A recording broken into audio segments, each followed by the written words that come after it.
Now the last part of the chapter, changes in social field. अब social field में क्या बदलाव आए, changes. During this period there were several major changes in the social field in India. बहुत सारे changes आए.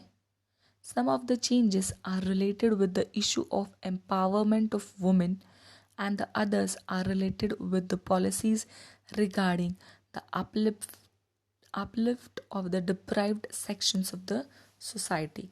तो सबसे मेजर चेंजेस जो सोशली आए वो सबसे पहला था एम्पावरमेंट ऑफ वुमेन.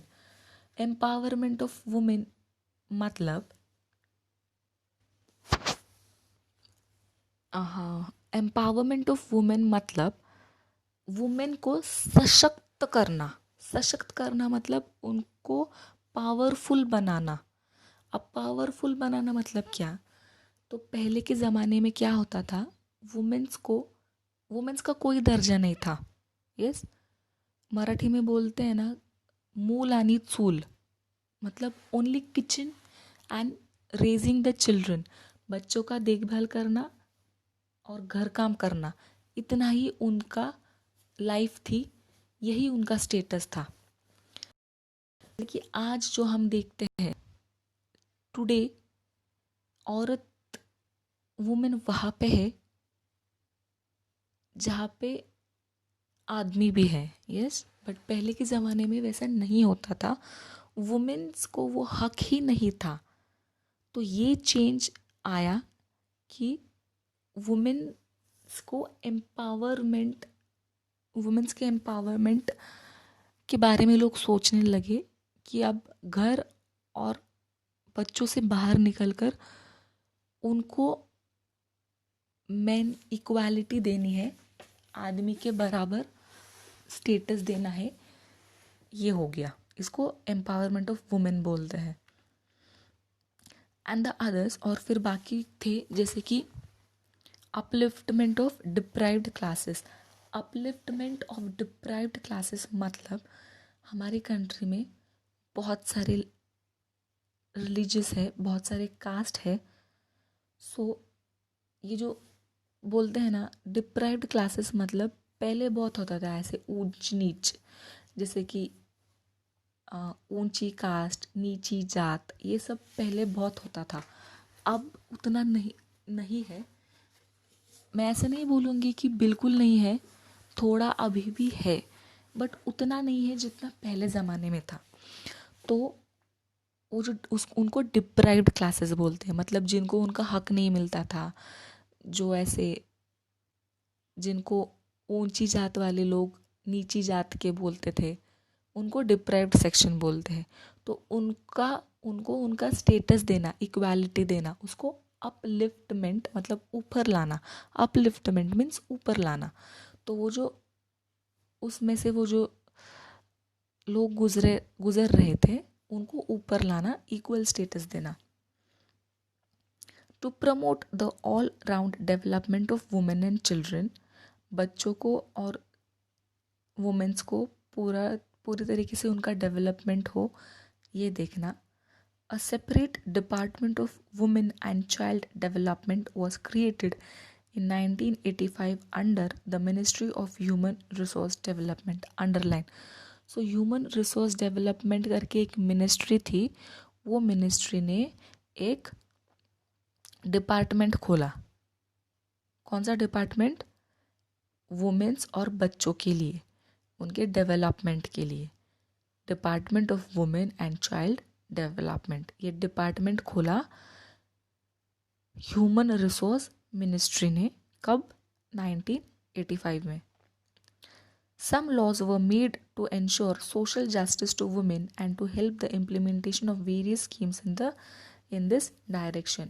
और फिर अलग अलग स्कीम बनाए गए बच्चों के लिए और वुमेन्स के लिए. They include the Prohibition of Dowry Act. और उसमें से कुछ अच्छे जो थे वो क्या थे?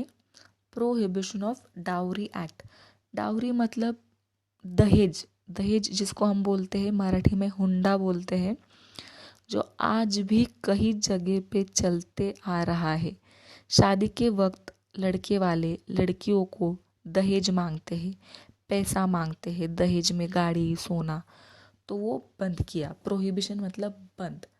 लीगली आज के ज़माने में दहेज अगर कोई मांग रहा है तो वो गलत है, उस पे आज के ज़माने में वो प्रोहिबिटेड है, मतलब बैन है। अगर कोई वैसे कर रहा है तो कानूनी तौर पर गलत कर रहा है और उसको उस चीज़ के लिए सज़ा भी मिल सकती है। सो वो एक सबसे बड़ा लॉ आया कि दहेज सिस्टम बंद कर दिया गया। दूसरा क्या था? Equal remuneration act. As per the 73rd and 74th Constitution amendments, seats were reserved for women in the local self-government bodies. पहले क्या होता था? Only men used to conduct the elections और वुमेन्स के लिए कोई रिजर्वेशन नहीं था।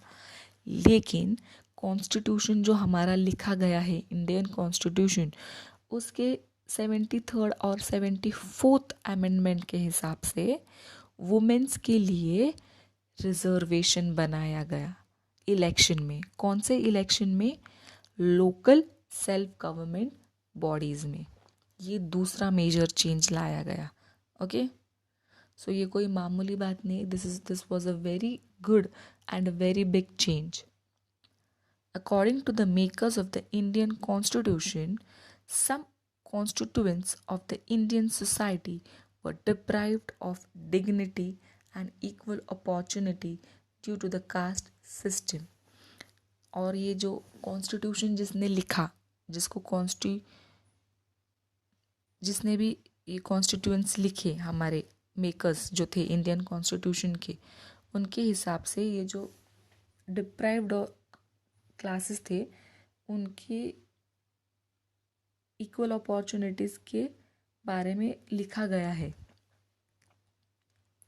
The Kaka Saheb Kalelkar commission was set up in 1953 to make recommendation so as to improve their condition. So काका साहेब कालेलकर कमीशन बनाई गई 1953 में डिप्राइव्ड क्लासेस के लिए, उनकी जो स्टेटस थी, जो उनको नीच जात के बोलते थे, वो स्टेटस सुधारने के लिए। In 1978, a commission was constituted under the chairmanship of B.P. Mandal to study the issue of backward class. फिर से 1978 में एक अलग कमीशन बनाई गई जिसके चेयरमैन B.P. मंडल थे और वो भी बैकवर्ड क्लासेस लोगों के लिए ही बनाई गई थी। The policy of reservation was adopted in order to strengthen the representation of backward sections in various services and institutions. और बहुत सारे institutions में रिजर्वेशन भी रखा गया बैकवर्ड क्लासेस के लिए। The government passed the Prevention of Atrocities Act in 1989 to enable those belonging to the scheduled caste, scheduled caste मतलब SC जिसको आज हम बोलते हैं, and tribes मतलब SC and ST, to live with dignity and respect, free from fear, violence and oppressions of the upper classes.